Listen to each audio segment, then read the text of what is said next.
তাওয়া পিজাটা এত সহজ, এই পিজাটা আপনি তাওয়াতেই বানাতে পারবেন।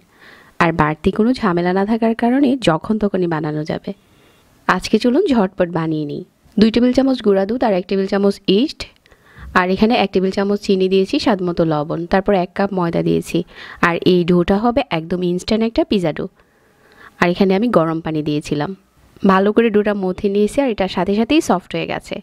এখন এরকম করে ছড়ানো তাওয়াতে দিয়ে একটা পাশ সেঁকে নিচ্ছি প্রথমে। যেহেতু পিজাটা আমি তাওয়াতেই বানাবো, এরকম সাদা করে প্রথমে কুক করে নিতে হবে। আর অপর পাশটা উল্টে দিয়ে উপরে হচ্ছে টমেটো সস, চিলি সস আর দিয়ে দিচ্ছি চিকেন সসেস। যেহেতু পিজাটা আমি ইনস্ট্যান্ট বানাচ্ছি, এই জন্য হাতের কাছে যেগুলো থাকে ওগুলো দিয়ে ইনস্ট্যান্ট বানিয়ে নিতে পারবেন।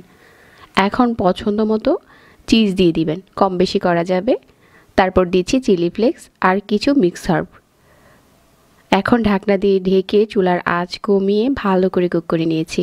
রুটিটা যেহেতু দুটো পাশ ছেঁকে নিয়েছিলাম, পিজার এই রুটিটা অনেক সফট ছিল। ঝটপট বানানো হয়ে গেল তাওয়া পিজা। ছুটির দিনে বাইরে না গিয়ে এরকম একটা পিজা বানাতে পারেন।